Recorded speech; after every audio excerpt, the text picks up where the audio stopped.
Any equipment related to vacuum and high vacuum is usually very expensive. But in today's video I'm going to tell you how I got a massive vacuum chamber for free. I try to check the place where my university's physics department dumps their scrap at least once a week. Usually I only find old computers, printers, mice and all kinds of useless small stuff. But one day I got lucky and discovered 2 vacuum chambers. I'm interested in the smaller chamber. Well, to be honest, I'm also interested in the larger one, but it could only be moved with a crane. I then wandered around the university for quite a while to get the okay from the professor who used to own these chambers. After finally having permission, I picked the chamber up with 2 friends and lowered it down the basement stairs in the most controlled way possible. Currently, the chamber is still covered with a layer of dust that has accumulated over the probably 10 years it stood in a basement. So, let's clean it first. While I'm doing that, let me quickly explain my plan for this chamber. I want to transform it into the greatest vacuum chamber on YouTube. This means adding a massive glass window that will hopefully not implode and installing the largest turbomolecular pump you have ever seen, hopefully achieving less than 100 millionth of the atmospheric pressure. After cleaning the chamber, I noticed some pretty deep nicks on the ceiling surfaces. Not optimal if you want to achieve a low pressure. So I first sanded all those ceiling surfaces. They don't need to be polished, but there shouldn't be any deep scratches. In its current state, the chamber is useless. There are far too many holes to create a good vacuum. So I need to seal all the holes in the chamber. I will install these large doors on the front and back. The large flange on the right side of the chamber will be closed off by the aforementioned viewport. And on the round opening on the left side, my massive turbomolecular pump will be installed. No, not this one, but this beast.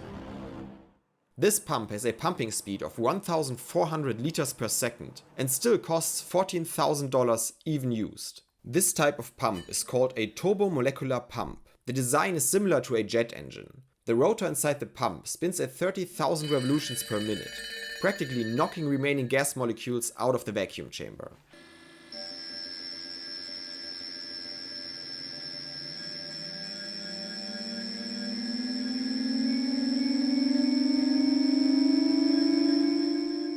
This high rotational speed means that a lot of energy is stored in the rotating rotor. In the case of this pump, 16,000 joules. That is roughly equivalent to 4 grams of TNT. This means you better secure the pump well, because if a foreign object enters the pump, all this energy will be released in an instant. Unfortunately, the person who designed this chamber seemingly did not use standard flanges. This means I cannot simply mount the pump to the chamber. Fortunately, the chamber came with these large flanges.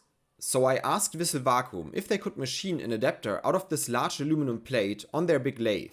Vissel Vacuum is a German company specializing in the construction of vacuum systems and components. They regularly agree to help me with my projects for reasons unknown to me.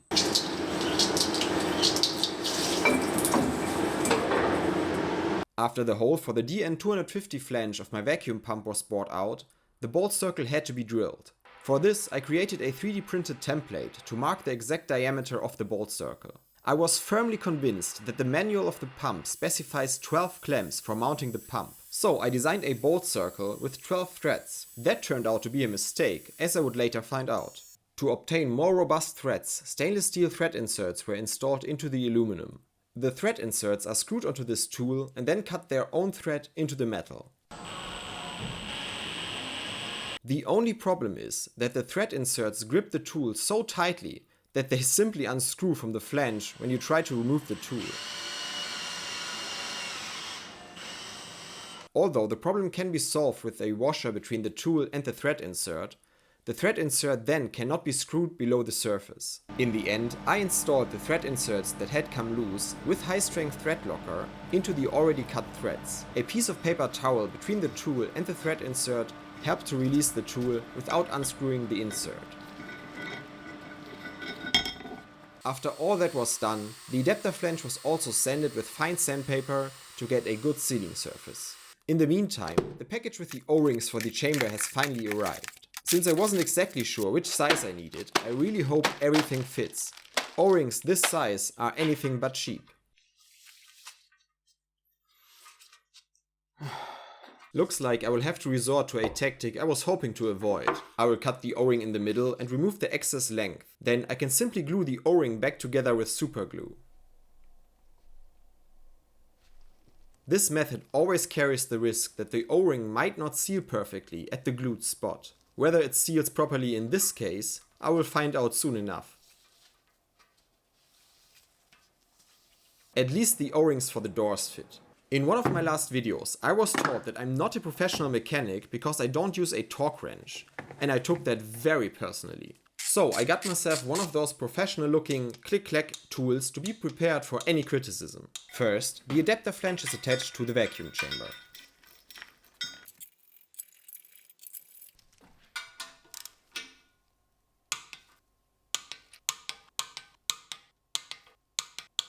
Man, I feel so freaking professional with my torque wrench here. Now I have to figure out how to mount a 40 kg turbomolecular pump to the side of a chamber by myself. What you're seeing here is my realization that this won't be easy.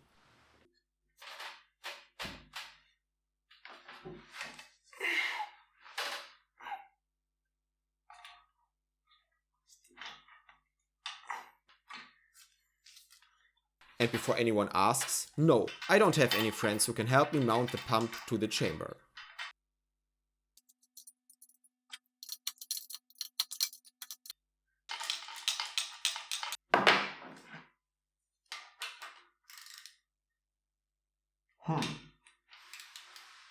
Well, looks like I'm not a professional mechanic after all.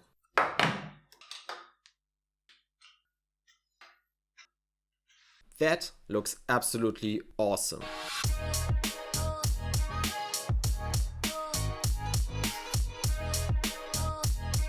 And while writing the script for this video, I checked the pump manual again and found out that 22 clamps, not 12, are specified for mounting the pump.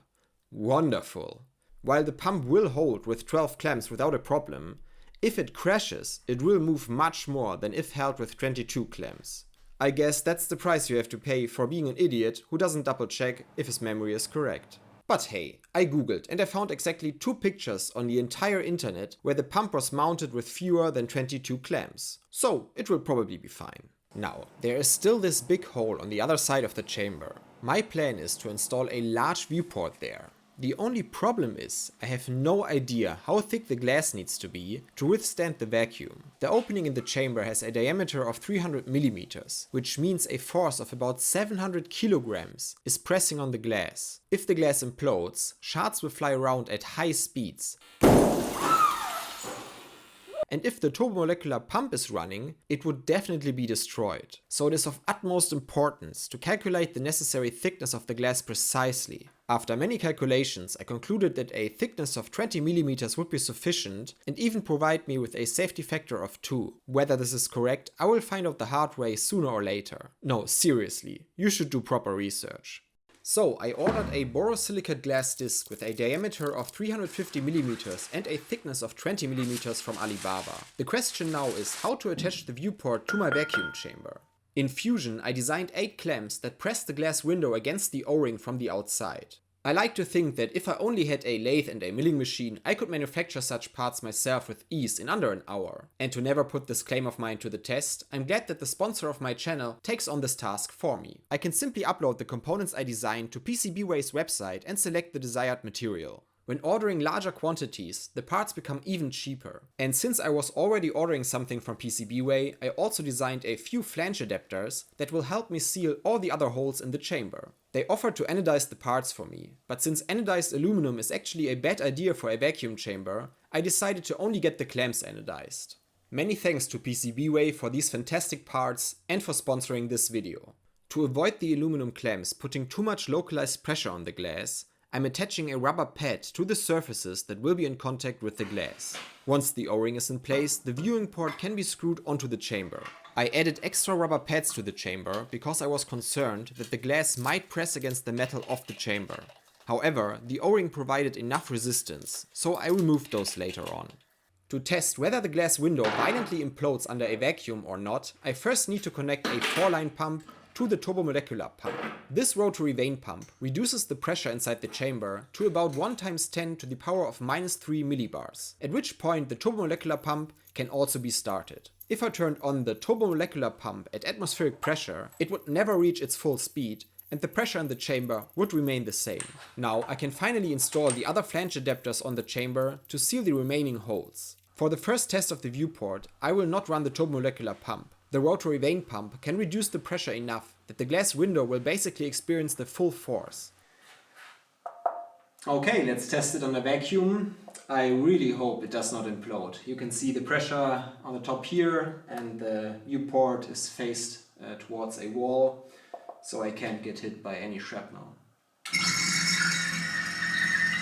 After I was relatively certain that the glass window would not implode, I used the opportunity to use my helium leak detector to check for any leaks. And I'm happy to say that I did not find any. But it bothered me a bit that with only 8 clamps, every other hole was left empty. So I decided to 3D print the remaining 8 clamps. My current 3D printer has served me well, but it is on its last leg and was never the best. That's why I'm glad that Bambu Lab provided me with their X1 Carbon. I'm someone who sees a 3D printer as a tool to get projects done, not something I constantly want to tinker with. In my opinion, Bambu Lab delivers exactly that. The print quality is on a completely different level compared to my old printer. So you can look forward to new projects where I will be using my new 3D printer. And no, I don't have an affiliate link. It's just my honest opinion about the printer so far.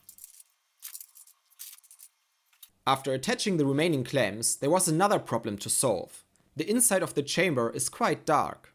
So I designed another clamp in Fusion that has space for an LED and a USB-C port. To power it via USB-C, I connected CC1 and CC2 with a 5.1 kilo-ohm resistor to ground. Another resistor ensures that not too much current flows through the LED. This whole assembly was then glued into the clamp printed out of glass fiber ABS.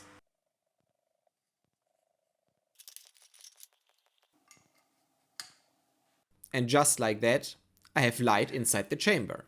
We are finally getting close to turning on the turbomolecular pump for the first time. However, the problem is that these pumps require a very expensive fluorinated oil, which costs about 150 bucks for just 40 milliliters, even second-hand from eBay.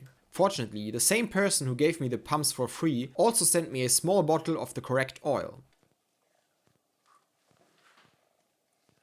Another issue is that I fried my last circuit board for my gauge controller a few days ago, so I could only read the signal from my BPG 400 vacuum gauge with a multimeter. As an additional measurement tool, I hooked up my old ionization vacuum gauge, which allows me to monitor the pressure in the high vacuum range. Pumping down the chamber with my small rotary vane pump takes forever.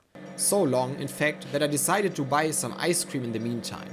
After quite a while, I was able to turn on the turbomolecular pump.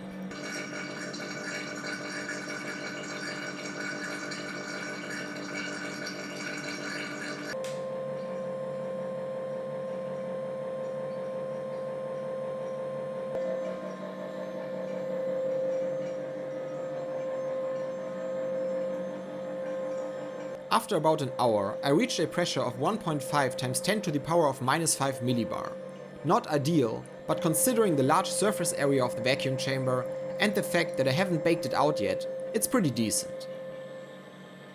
So this is it for today's video. I really hope you enjoyed the journey of this former old vacuum chamber here. In my opinion, the large viewport on the side looks awesome and the thickness definitely was calculated. The only one bigger I know of is the one on Breaking Tab's vacuum chamber. The only thing I'm unsure about is whether or not I actually like the design of the alternating black and silver clamps here, or if it looked better without the 3D printed ones. Let me know what you think about that. Do I really need this vacuum chamber? No, probably not, but I mean it was free and I finally had an opportunity to use one of these huge turbomolecular pumps here.